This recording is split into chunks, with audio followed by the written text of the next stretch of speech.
नमस्कार। यो हो समाचारमा स्वागत छ। म दिपेश घिमिरे। म अपेक्षा तिमिल सेना। सुरु गरौँ अहिलेसम्मका प्रमुख समाचारबाट।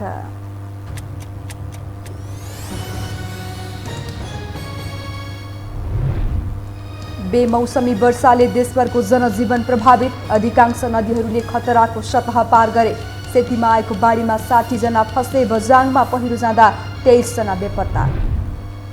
माओवादी केन्द्रद्वारा राष्ट्रिय सम्मेलनलाई असर नगर्ने गरी तल्ला तहका सम्मेलनको कार्यतालिका हेरफेर। विभिन्न आयोग र समितिहरू पनि गठन।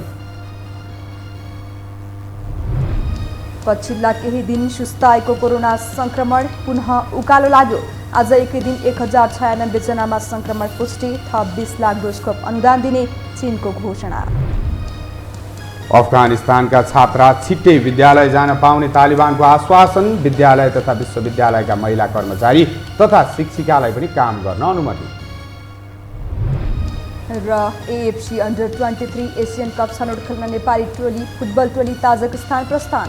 समूह चरणको पहिलो खेलमा इरानसँग भिड्ने।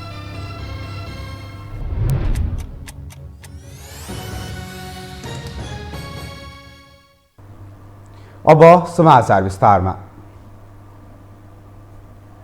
आइतबार रातिदेखिको वर्षाका कारण मुलुकभरको जनजीवन प्रभावित भएको छ। मनसुन बाहिरिँदै गर्दा बङ्गालको खाडीमा उत्पन्न भएको न्यूनचापीय अवस्था र अफगानिस्तानमा पश्चिमी वायुको प्रभाव विकसित भएपछि त्यसको प्रभाव नेपालमा पनि परेको हो। नेपालको पश्चिमी क्षेत्रमा यस वर्षको वर्षायाममा भन्दा बढी वर्षा हुनुको साथै हावाहुरी पनि आएको छ। यसैबीच लगातार वर्षापछि बझाङमा पहिरो जाँदा 23 जना बेपत्ता भएका छन्।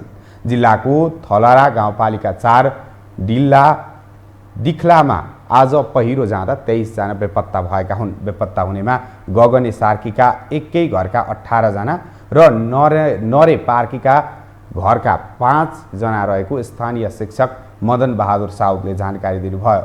यता कालीकोटमा निरन्तर वर्षाले घर भत्किँदा 1 जनाको मृत्यु भएको छ। महावै गाउँपालिका 7मा घर भत्किँदा स्मृति अधिकारीको मृत्यु भएको हो। त्यस्तै डोटीको साहेल गाउँपालिका 6 मेल्लेकमा पहिरोले घर भत्किँदा 2 जनाको ज्यान गएको छ भने सुनसरीको धरानमा पहिरोमा पुगिएर 2 बालबालिकाको मृत्यु भएको छ। यता अविरल वर्षासँगै सेती नदीमा आएको बाढीमा 60 जना फसेका छन्।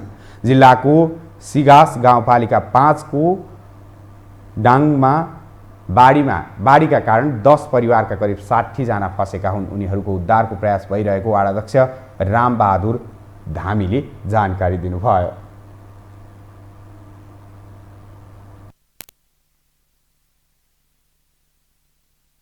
र यसै सम्बन्धमा कुराकानी गर्न यति बेला हाम्रो प्रत्यक्ष टेलिफोन सम्पर्कमा जोडिनु भएको छ मौसमविद सजिना साक्य। आउनुहोस् यो समाचारमा उहाँलाई स्वागत गरौँ। साक्यज्यू, यहाँलाई स्वागत छ यो हो समाचार। खास वास्तवमा तपाईँलाई मैले सोध्न चाहेँ किनकि मनसुन सकिसकेको थियो। नेपालमा मनसुन सकिसकेको भनेर जानकारी भइसकेपछि फेरि पनि यो अहिले परिस्थिति यो जुन सृजना भयो मौसममा 81 गडबडी आएर तपाईको यो ठुलो वर्षा हुन पुगेको छ। पश्चिमी क्षेत्रमा डुबानको सम्भावना ज्यादा छ र डुबान पनि भइराखेको छ। खेती किसानी गर्नेलाई पनि त्यस्तै समस्या भइराखेको छ। वास्तवमा यो कसरी हुन पुग्यो? यो के कारणले मौसममा यो परिवर्तन आउन पुग्यो? हजुर, मनसुन बहिर्गमन यो साल अक्टोबर 11 मा भएको थियो। औसत मनसुन बहिर्गमन हुने समयभन्दा केही दिन ढिला नै भएको थियो। अक्टोबर 2 रहेको थियो 6 औसतमा मनसुन बहिर्गमन मनसुन बाहिरिने समय, तर यस वर्ष चाहिँ अक्टोबरको 11 मा भयो। अहिले हामी पोस्ट मनसुनमा छौँ। अहिले हामी मनसुनमा छैनौँ, पोस्ट मनसुनमा छौँ। अनि यो अहिले जुन यो वर्षा भइरहेको छ त्यसको मुख्य कारण पश्चिमी वायु र बङ्गालको खाडीमा बनेको न्यूनचापीय प्रणालीहरूको संयुक्त प्रभाव हो। बङ्गालको खाडीमा बनेको न्यूनचापीय प्रणाली उत्तर पश्चिम सर्ने क्रममा र यो पश्चिमी वायुको संयुक्त प्रभावले हाल देशभर नै बदली भई धेरै स्थानमा वर्षा भएको छ। साथै प्रदेश 1 का धेरै स्थानमा अझै पनि वर्षा भइरहेको छ। अझै पनि केही स्थानमा प्रदेशको केही स्थानमा भारी वर्षा पनि भइरहेको छ। आज रातिलाई पनि विशेष गरी प्रदेश 1 मा भारी वर्षा हुने सम्भावना देखिन्छ। साथै गण्डकी प्रदेश, लुम्बिनी प्रदेशका केही स्थानहरूमा पनि भारी वर्षाको सम्भावना रहन्छ। खास वास्तवमा यो कति दिनसम्म चल्ने हो अलिकति प्रश्न बनाइदिनुहोस् न। यो अहिलेको यो मौसम परिवर्तन यसको प्रभाव कति दिनसम्म कायम रहने हो? आज र भोलिसम्म पनि यसको प्रभाव रहने देखिन्छ। भोलिबाट सुदूरपश्चिम प्रदेश र कर्णाली प्रदेशमा केही सुधार हुन्छ, तर गण्डकी प्रदेश, लुम्बिनी प्रदेश र पूर्वी प्रदेशहरू जस्तै प्रदेश 2, प्रदेश 1 मा अझै पनि वर्षा हुने र प्रदेश 1 को केही स्थानमा भोलि पनि भारी वर्षाको सम्भावना अझै रहन्छ।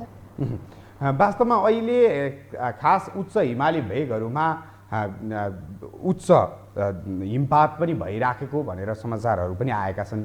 साथसाथै यति बेलाको यो मौसम परिवर्तन हावाहुरी सहितको ठुलो वर्षा भइराखेको छ।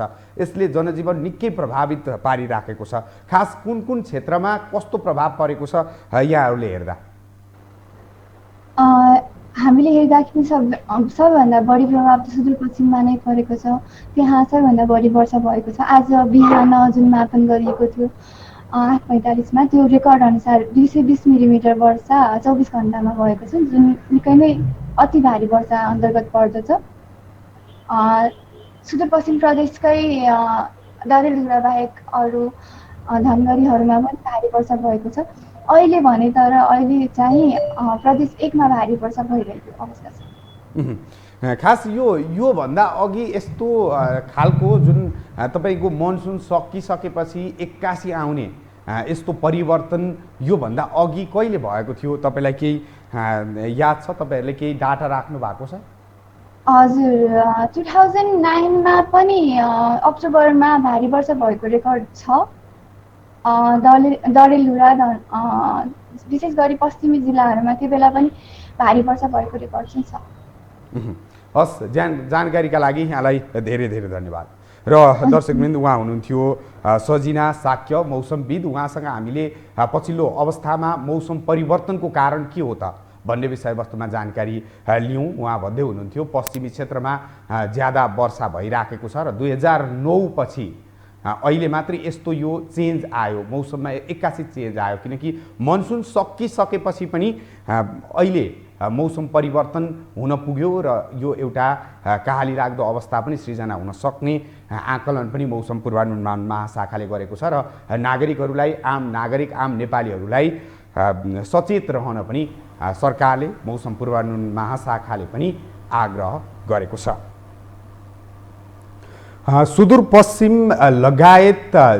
सुदूरपश्चिमका जिल्लाहरू लगायत देशभर जनजीवन अहिले प्रभावित नै बनिराखेको छ।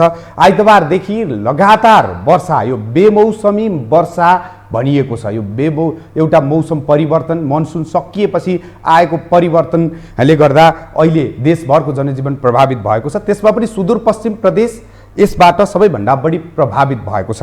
सुदूरपश्चिमको अवस्था के छ भन्ने विषयवस्तुमा यति बेला हाम्रो प्रत्यक्ष टेलिफोन सम्पर्कमा जोडिदिनु भएको छ वरिष्ठ प्रहरी उपरीक्षक तथा सुदूरपश्चिम प्रदेश प्रहरी कार्यालयका प्रवक्ता विक्रम बहादुर चन्द।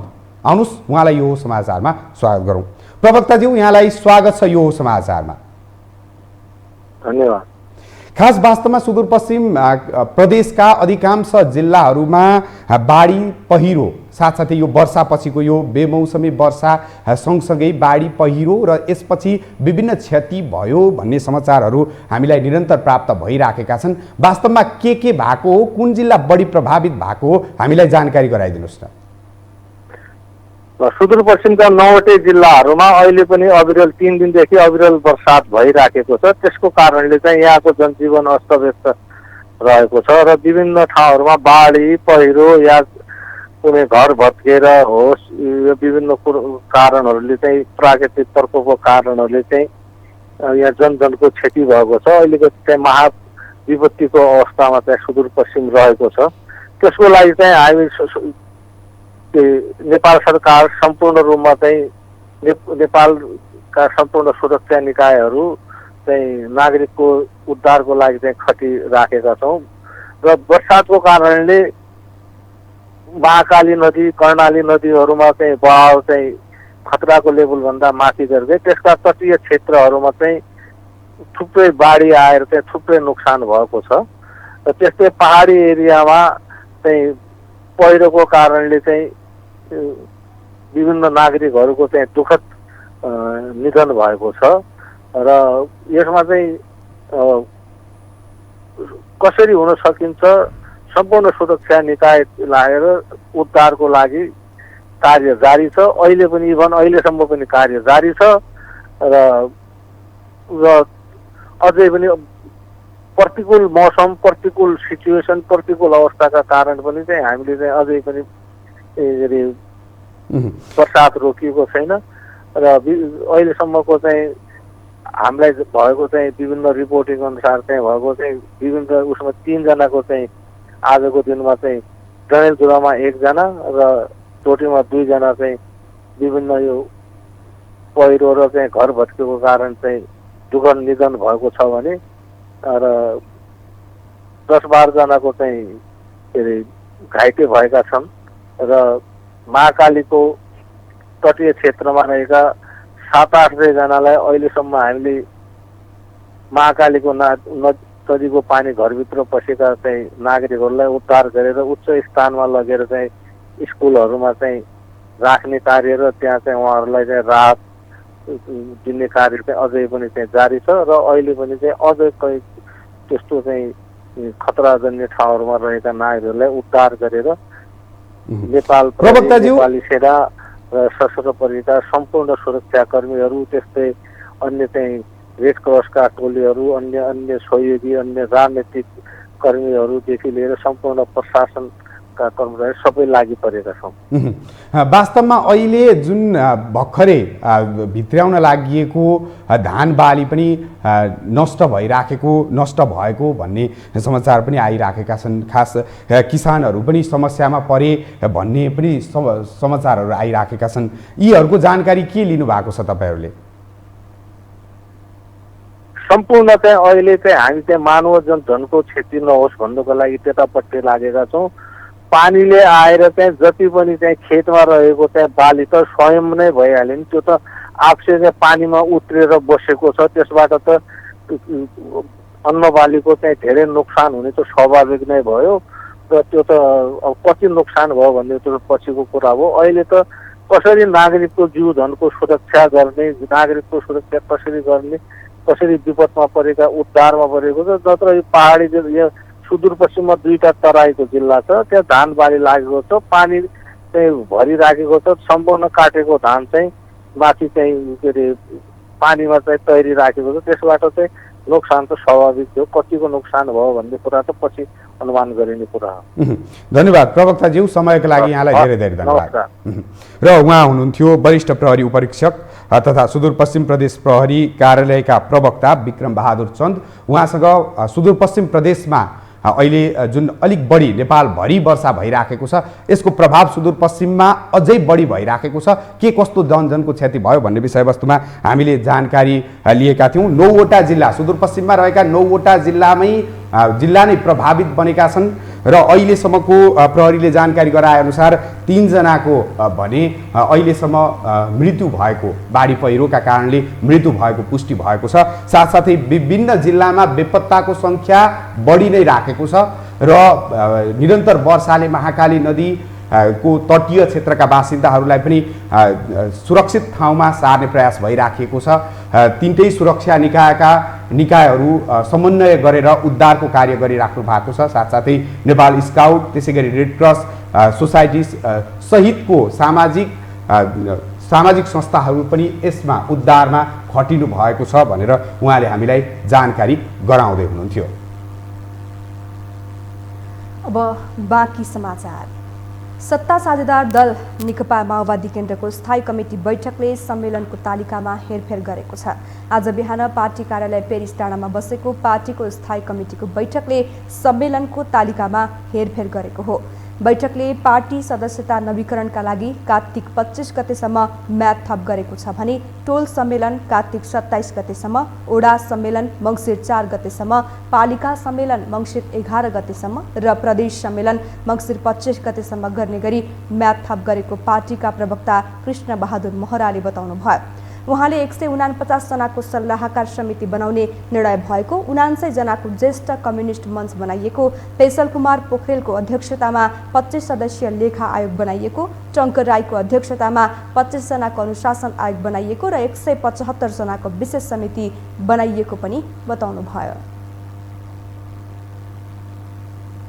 आजको बैठकले सम्मेलनको तालिकामा केही हेरफेर गरेको छ। राष्ट्रिय सम्मेलनको होइन, अन्य कामहरूको बारेमा, जस्तो नवीकरण, पार्टी सदस्य नवीकरणको विषयमा कार्तिक 25 गतेसम्म म्याद थपिएको छ।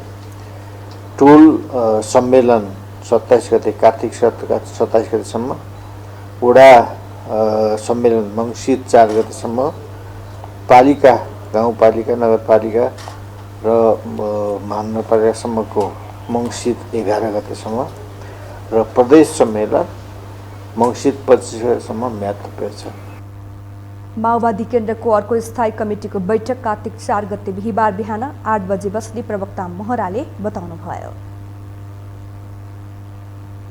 यो वर्ष पार गरेसँगै देशमा निर्वाचनको माहौल प्रवेश गर्नेछ। यससँगै भड्किलो र महँगो निर्वाचन पद्धतिलाई व्यवस्थित गर्न सबै तहको निर्वाचन एकैपटक गर्ने विषयमा बहस सुरु भएको छ। एक रिपोर्ट। सत्ता गठबन्धनले मन्त्री परिषदलाई पूर्णता दिएसँगै राजनैतिक वृत्तमा अर्ली इलेक्सनको चर्चा बढ्दो छ। यस विषयमा केही सत्तारूढ दलहरू भने तर्किने गरेका छन्। सरकारले निर्धारित समयमा चुनाव गर्छ वा छिटो भन्ने अन्योलता कायमै छ।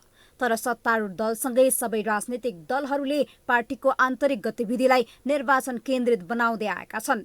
सत्तारूढ दल नेपाली कांग्रेस पार्टीको महाधिवेशनमा व्यस्त छ। प्रमुख प्रतिपक्षी नेकपा एमाले कार्तिक 6 गतेबाट वडा अधिवेशन गर्दैछ भने नेकपा माओवादी केन्द्रले तल्लो तहको सम्मेलनको तयारीमा छ। नवगठित एकीकृत समाजवादी, जनता समाजवादी लगायतका सबै राजनीतिक दलहरू संगठन विस्तारमा सक्रिय छन्। आगामी निर्वाचनमा जनमत सहित शक्तिशाली बन्न दलहरूको होडबाजी सुरु भएको छ। आसन्न निर्वाचनको पूर्व सन्ध्यामा चुनाव खर्च कम गर्न तिनै तहको निर्वाचन एकैपटक गर्ने बारे राजनीतिक दलभित्र साथै सरकारवाला बीच विमर्श सुरु भएको छ। यो विषयलाई दलहरूले समेत चासो दिएको पाइएको छ। अलिक जटिलता होला मतपत्रहरू छाप्नेदेखि मतपत्रहरू त्यहाँ कुन मतपत्र कति जनतालाई फेरि धेरै नजान्ने छैनन्। नेपाली जनता अब जान्ने भइसकेका छन्। त्यसो भएको हुनाले एकैचोटि इलेक्सन गर्नु राष्ट्रको पुँजी खर्चको हिसाबले धेरै सहज हुन्छ। त्यसले के हुन्छ भने इलेक्सन गर्दा गरिने अरबौँ रुपियाँ जोगियो भने पनि त त्यसले दुईटा बाटो बन्ला, दुईटा राम्रो बाटो बन्ला, दुईटा उद्योग खुल्ला। राजनीतिक दलका कारण नेपालको निर्वाचन प्रणाली भड्किलो भएको स्वीकार गरे पनि आर्थिक मितव्ययिताको विकल्प एकैपटक निर्वाचन नभएको नेकपा माओवादी केन्द्रको तर्क छ। तीन तहको निर्वाचन एकैपटक गर्नु नेपालको सन्दर्भमा अस्वाभाविक भएको माओवादी नेताहरूको तर्क छ। तीन तहको निर्वाचन एकैचोटि गर्ने कुरा मलाई चाहिँ अस्वाभाविक जस्तो लाग्छ। किन भन्दा हाम्रो पहिले नै जनतालाई चाहिँ तपाईको प्रत्यक्ष र समानुपातिक भोट हाल्दै एक खालको कन्फ्युजन थियो।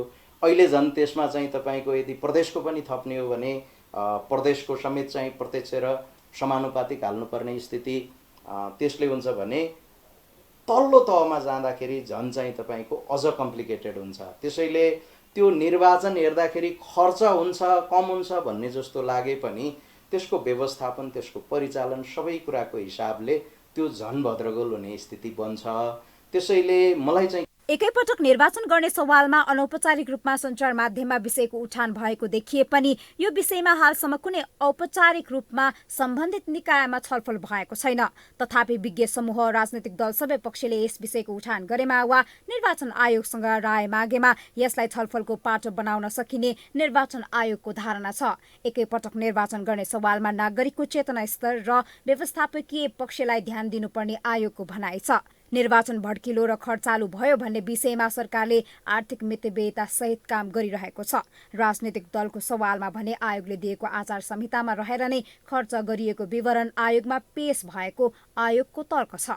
आयोग, सरकार र विज्ञ यो तीनवटा बीचमा बसेर सम्भावना कति छ छैन हैन, हाम्रो मतदाताको चेतनाको स्तर, भोलि गएर मतपत्रको साइज, अब अहिले हैन अहिले तपाईको लोकल गभर्नमेन्टको चुनावको मतपत्रको साइज आफैमा ठुलो भयो भन्ने कुराहरू आइरहेछ। अब यो थपिँदै जाँदाखेरि कति सम्भावना छ त? अब हामीले मतदाता एवेरनेस होइन, मतदाता चाहिँ शिक्षा हामीले कति लन्च गर्न सक्छौँ होइन, यी सबै कुराहरू अध्ययन गरेर विश्लेषण गरेर होइन आयोगले विज्ञहरूको सल्लाह लिएर सरकारसँग सल्लाह गरेर अनि डिसिजन गर्छ। सङ्घ प्रदेश र स्थानीय तहमा एकैपटक निर्वाचन गर्ने सवालमा कुनै कानुनी व्यवस्था छैन। अर्ली इलेक्सनको सवालमा पनि कानुनी प्रावधान छैन। यी दुवै प्रक्रिया सरकारको हातमा निहित छ। व्यवस्थापकीय समस्याका कारण 2074मा 3 चरणमा सम्पन्न भएको स्थानीय तहको निर्वाचन आउन अब केही महिना मात्र बाँकी छ। स्थानीय तहकै निर्वाचन एकैपटक गर्न हम्मे पर्ने मुलुकमा 3 तहको निर्वाचन एकैपटक गर्ने असम्भव प्राय देखिन्छ। यो हो टेलिभिजनका लागि क्यामेरामा सञ्जय घिमिरेका साथमा निम्लेकी शर्पा, काठमाडौँ। हामीसँग समाचार बाँकी नै छन्, अहिलेलाई विश्राम।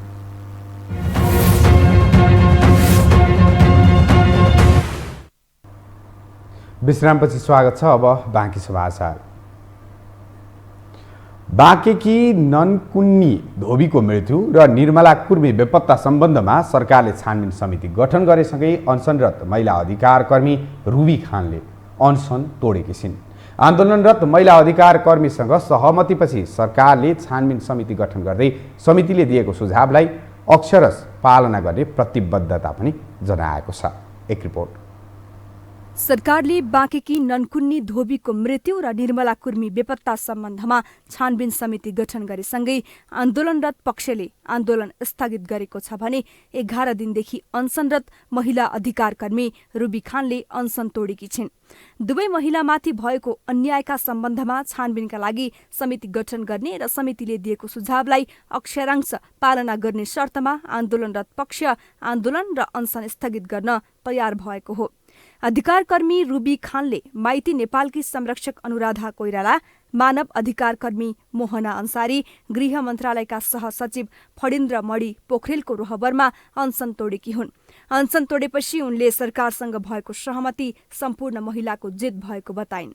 यो आन्दोलन सबै महिलाहरूको लागि हो र सबै महिलाहरूको न्यायका लागि यो आन्दोलन हो र यहाँहरूको सबैजनाको अथक प्रयासले आज जुन हामी सफल भएका छौँ, यो यहाँहरूको सबैको जित हो र यो मात्र आज जुन हाम्रो सम्झौता भएको छ। यसैबीच माइती घरमा धरना बसिरहेका पीडित परिवारका सदस्यहरूलाई राष्ट्रिय महिला आयोग र मुस्लिम आयोगले भेटेको छ। पीडितको न्यायका लागि भन्दै नेपालगञ्जदेखि 20 दिनको यात्रा गरेर काठमाडौँ आइपुगेका 15 जना पीडित परिवारका सदस्य तथा महिला अधिकार कर्मीहरूले माइती घरमा धरना दिएका उनीहरूलाई मंगलबार माइती घरमा महिला आयोग र मुस्लिम आयोगका अध्यक्षहरूले भेट गरेका हुन्। पीडित परिवारसँगको भेटघाटपछि मुस्लिम आयोगका अध्यक्ष समीम मिया अन्सारीले पीडित परिवारका सदस्यहरूले घटनामा बासा कुर्मीको संलग्नता रहेको र उसलाई कारबाहीको माग गरेको बताए। उनले पीडितका कुराहरू गृहमन्त्री र आइजिपीसँग कुरा गरेर पीडित परिवारलाई तत्काल न्याय दिलाउन पहल गर्ने बताए। उहाँहरूको भनाइ के छ भने जुन एउटा चाहिँ बासा कुर्मी भन्ने व्यक्ति चाहिँ उहाँको संलग्नता छ र उहाँ दोषी हो भन्ने उहाँहरूको चाहिँ भनाइले बुझ्यो। अब म यो विषयमा चाहिँ थप चाहिँ गृहमन्त्रीसँग र आइजिपी साहबसँग चाहिँ मैले कुराकानी गरेर दोषी यदि कोही छ भने त्यसलाई तुरुन्त कारवाही गरी चाहिँ अन्याय परेकोलाई चाहिँ न्याय दिनु पर्यो। यसरी चाहिँ मतलब सन्देह अब रिभ्यू अनुसार बसेर समस्या समाधान हुँदैन। यो तर्फ चाहिँ म चाहिँ अब छिटोभन्दा छिटो चाहिँ सम्बन्धित निकायसँग छलफल गरेर यो चाहिँ विषयमा चाहिँ दोषीलाई चाहिँ कारवाही हुनै पर्यो। त्यस्तै राष्ट्रिय महिला आयोगकी अध्यक्ष कमला पराजुलीले महिलामाथि भएको हिंसालाई समयमै सम्बोधन गर्नुपर्ने बताइन्। उनले पीडितलाई न्याय र पीडकलाई तत्काल कारबाही गर्नुपर्ने बताउँदै घटनाको छिटोभन्दा छिटो छानबिन गर्नुपर्ने बताइन्। यो घटनाको चाँडोभन्दा चाँडो सम्बोधन भएर पीडितलाई न्याय हुनुपर्छ र पीडकलाई कानुन बमोजिमको कडाभन्दा कडा दण्ड हुनुपर्छ भनेर चाहिँ आयोगका चाहिँ पदाधिकारीहरूले समेत भनेर त्यहाँको प्रहरी प्रशासनसँग समेत बसेर उनीहरूले छलफल गरिसक्दाखेरि पनि त्यो विषयमा सुनवाई नहुनु, त्यो विषयमा केही पनि कुराहरू नहुनु र अझ पीडितप्रति नै दुर्व्यवहार हुनु, उहाँहरूले न्यायको लागि त्यसरी आउनु, दुःख पाउनु जस्तो कुरालाई चाहिँ हामी पनि दुखी छौँ। अध्यक्ष पराजुलीले पीडितहरू नेपालगञ्जदेखि हिँडेर न्यायका लागि भन्दै काठमाडौँसम्म आइपुग्नु दुःखद भएको बताइन्। तराई मधेसका किसानलाई यतिखेर धान भित्र्याउने चट्टारो परेको छ। तर देशभर परेको अविरल वर्षाले त्यहाँका किसानले काटेको धानमा क्षति पुगेको छ।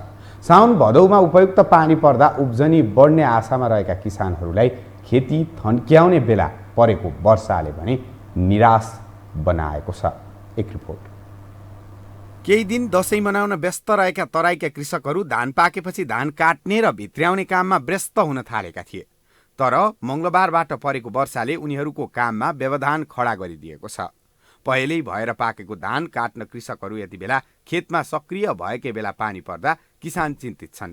सर्लाहीको कबिलासी, हरिपुर, लालबन्दी, हरिवन, हरिपूर्वा, बागमती नगरपालिका तथा ब्रह्मपुरी, पर्सा गाउँपालिका लगायतका विभिन्न क्षेत्रमा दशैं अघि नै पाकिसकेका धान काटेर घर घरमा भित्र्याउन सुरु गरिसकेका थिए भने जिल्लाको मलङ्गवा, गडतौला नगरपालिका तथा कौडेना, विष्णुमती गाउँपालिका लगायतका दक्षिणी भेगका किसान साउनमा रोपेको धान दशैं सकिए लगत्तै भित्र्याउन थालेका छन्। वर्षाले थप असर नगरे छठसम्म बाली भित्र्याइसक्ने उनीहरूले बताएका छन्। हमकी धान देखी बहुत भेल यहाँ सब खेत में धनिया भेले है पर साल के तुलना में कम भेले है पर साल कमे भेल है। हाँ हमकी दारी बेसी भेल है बेसी भेले तो हमकी संतुष्टि छी। हाँ पर साल तो 2.5 मन के भेले हमकी 4 मन कट्ठा होना भेले सिंचाई रहती तो 5 मन 6 मन के होना होती था। सिंचाई की आवश्यकता से न हो रहा है तो वर्षा के पानी से बरखा का पानी से भेले सिंचाई के कोनो उपाय नहीं ना। तो की चाहे छी सिंचाई के अब यहाँ कोनो मंत्री जंत्री कोनो विकास न कर न किछो करे छै कहाँ से होते भगवान के भरोसे माने कि जो हो बज रहा है। यो वर्ष बेलैमा पर्याप्त वर्षा भएकाले असार सुन हुनासाथ किसानहरूले धान रोपेका थिए। यस वर्ष धानको उत्पादन राम्रो भएको किसान दिनेश रायले बताएका छन्। यस वर्ष अब वर्षा राम्रोसित अब सालभरि वर्षा राम्रोसित भयो त्यही कारणले अब धान त यसपालि धेरै राम्रो फलिया छ। कट्ठामा कम्तीमा 5 मन त 4 मन 5 मन जति कट्ठा आउँछ। अर्को सालदेखि धेरै राम्रो यसपालि धान फलिया। कृषि ज्ञान केन्द्र मलङ्गवाका प्रमुख कमलदेव प्रसाद कुशवाले केही ठाउँमा धान बालीमा लाग्ने गवारो र लाई किरा तथा रोगको प्रकोप देखिए पनि पछिल्लो वर्षको तुलनामा यस वर्ष धान राम्रै फलेको बताएका छन्। यस वर्ष धान उत्पादन बढ्ने अनुमान गरिएको उनले बताए। पानी एकदमै धेरै चाहिने बाली हो धान। अरू बालीहरूको तुलनामा धेरै नै पानी चाहिन्छ र पानी यसपालि चाहिँ पर्याप्त परेको हुनाले धानको उत्पादनमा चाहिँ वृद्धि हुने देखिएको छ। तैपनि फाटफुट यस जिल्लामा केवल किराको प्रकोप पनि देखिएको थियो। तर यो किराको प्रकोपले गर्दाखेरि पनि केही उत्पादनमा त हारास आउँछ। तैपनि समग्र रूपमा चाहिँ यसपालि धानको उत्पादन चाहिँ वृद्धि हुने देखिएको छ। यस वर्ष समयमा वर्षा भएकाले उत्पादन बढेको छ। तर आउँदा सिजनमा पनि यसै गरी समयमा पानी पर्ने हो भने कुनै ग्यारेन्टी नरहेको सरकारले किसानलाई सिँचाइको सुविधाको साथै वर्षौनी रोपाइँका बेला हुँदै आएको बिउ बिजन र मलखादको अभाव हुन नदिन सरकारले दीर्घकालीन योजनाहरू बनाएर कार्यान्वयनमा ल्याउनु पर्ने किसान रायले बताएका छन्। आश्वासन दिनुभएको थियो। योभन्दा पहिला सिँचाइ मन्त्री हुँदाखेरि महेन्द्र राय कि म नाहारको चाहिँ उपलब्धि यतातिर गर्छु कसरी बनाउने हो नाहार। तर अहिलेसम्म नाहारको कुनै व्यवस्था भएको छैन। एकचोटि त नापजोख गरेर पनि सर्वे गरेर गइसक्यो तर यसमा केही चाहिँ अब चासो देखाइरहेको छैन कसैले। त्यही भएर यहाँ 100 हेक्टरभन्दा बढी जग्गा वर्षा कम भएको सालमा चाहिँ बाली नै उपज हुँदैन। सर्लाहीवासी समेत रहेका वर्तमान सरकारका कृषि तथा पशुपक्षी विकास मन्त्री महेन्द्र राय यादव यसअघि सिँचाइ मन्त्री रहेका बेला त्यहाँका किसानको खेतमा सिँचाइको सुविधा उपलब्ध गराउन कुलो निर्माणका लागि सर्वे समेत गराइसकेको भए पनि हालसम्म कुलो निर्माणको काम अघि नबढेपछि आफूहरूलाई खेतीका लागि आकाशे पानीकै भर पर्नु परेको किसानहरूले गुनासो गरेको बताए। किसानलाई खेतीपातीका लागि चाहिने बिउ बिजन मलखादको अभाव लगायत समस्याको बारेमा सरकार अनभिज्ञ नरहेकाले अबका दिनहरूमा यसको अभाव हुन नदिन वर्तमान सरकार योजनाबद्ध तरिकाले अगाडि बढ्ने कृषि तथा पशुपक्षी विकास मन्त्री महेन्द्र राय यादवले बताए।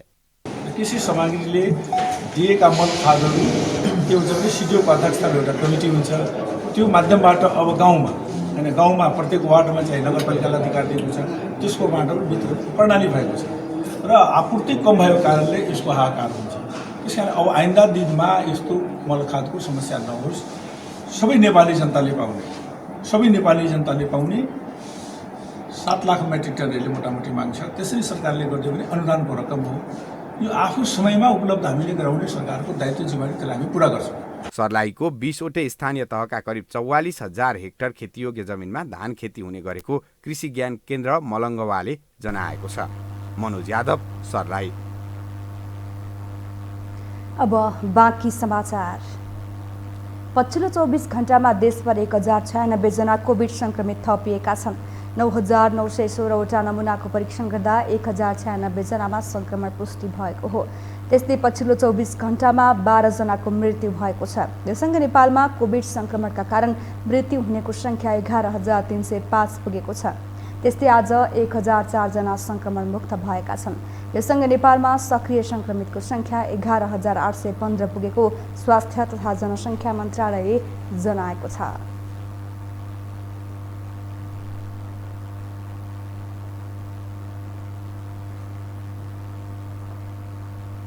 परराष्ट्र मन्त्री नारायण खड्का र चिनिया विदेश मन्त्री वाङ यी बीच टेलिफोन संवाद भएको छ। आज भएको कुराकानीका क्रममा चिनिया विदेश मन्त्रीले थप 20 लाख डोज खोप अनुदान दिने घोषणा गरेको मन्त्रालयले जारी गरेको प्रेस विज्ञप्तिमा उल्लेख छ।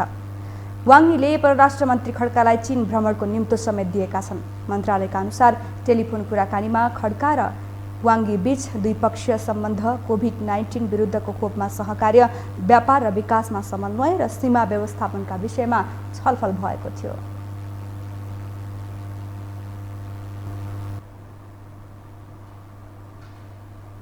अब पालो आर्थिक समाचारको।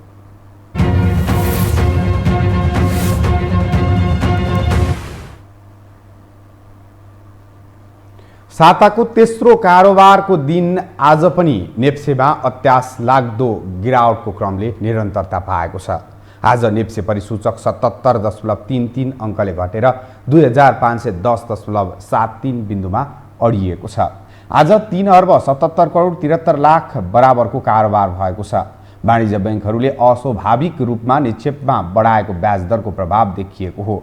वाणिज्य बैंकहरूले कार्तिक 1 गतेदेखि लागू हुने गरेर निक्षेपको ब्याज दर बढाएपछि शेयर बजारमा लगातार गिरावट आएको हो। आजको कारोबारमा पनि 7 कम्पनीका लगानीकर्ताले भने कमाएका छन्, तर 178 कम्पनीका लगानीकर्ता भने आजको कारोबारबाट निराश बन्नु परेको छ। दुईवटा कम्पनीको मूल्यमा भने परिवर्तन आएको छैन। दशैं बिदापछिको दोस्रो कारोबारमा सोमबार पनि अत्यास लाग्दो गिरावट आएको थियो। दशैं बिदापछि खुलेको शेयर बजारले आइतबार आशाको सञ्चार गरे पनि सोमबार बजार खुल्नासाथ गिरावट देखिएको थियो, जसले मङ्गलबार पनि निरन्तरता पायो।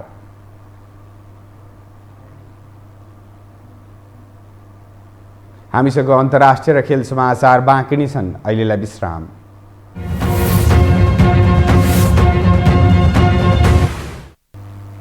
विश्रामपछि स्वागत छ। अब अन्तर्राष्ट्रिय समाचार।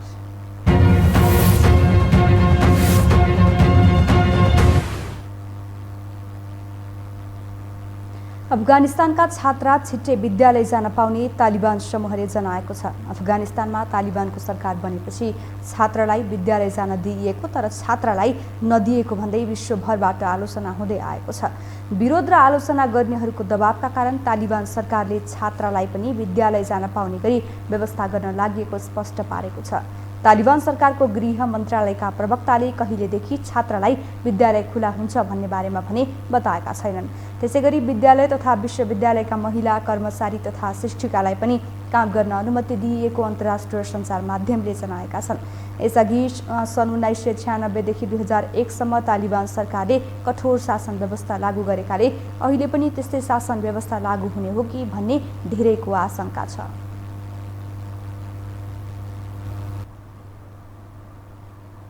अब पालो खेल समाचारको।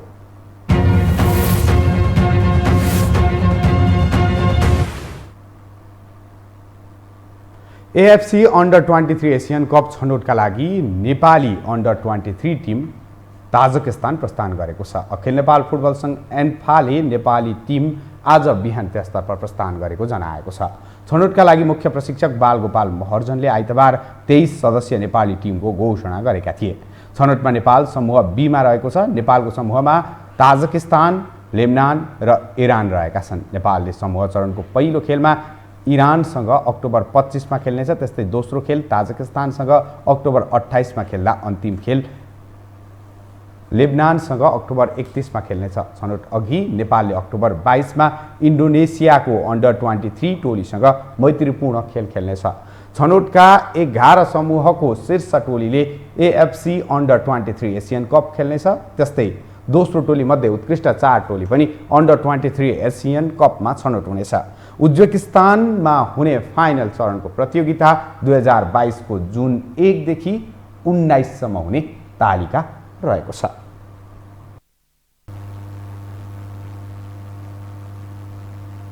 अब मौसम सम्बन्धी जानकारी।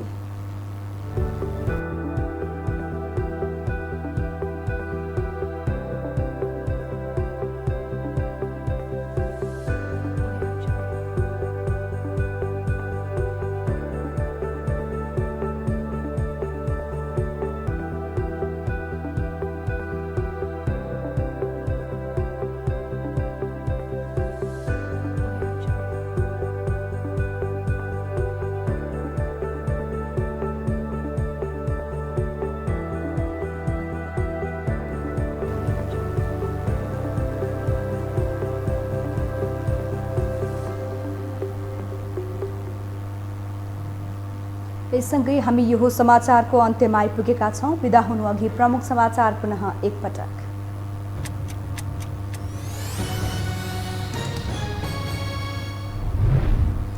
बेमौसमी वर्षाले देशभरको जनजीवन प्रभावित, अधिकांश नदीहरूले खतराको सतह पार गरे। सेतीमा आएको बाढीमा 60 जना फसे, बजाङमा पहिरो जाँदा 23 जना बेपत्ता। माओवादी केन्द्रद्वारा राष्ट्रिय सम्मेलनलाई असर नगर्ने गरी तल्ला तहका सम्मेलनको कार्यतालिका हेरफेर, विभिन्न आयोग र समिति गठन। पछिल्ला केही दिन सुस्ताएको कोरोना संक्रमण दर पुनः उकालो लाग्यो। आज एकै दिन 1096 जनामा संक्रमण पुष्टि, थप 20 लाख डोज खोप अनुदान दिने चीनको घोषणा। अफगानिस्तानका छात्रा छिट्टै विद्यालय जान पाउने तालिबानको आश्वासन। विद्यालय तथा विश्वविद्यालयका महिला कर्मचारी तथा शिक्षिकालाई पनि काम गर्न अनुमति। र एएफसी अन्डर 23 एसियन कप छनौट खेल्न नेपाली फुटबल टोली ताजिकिस्तान प्रस्थान। समूह चरणको पहिलो खेलमा इरानसँग भिड्ने।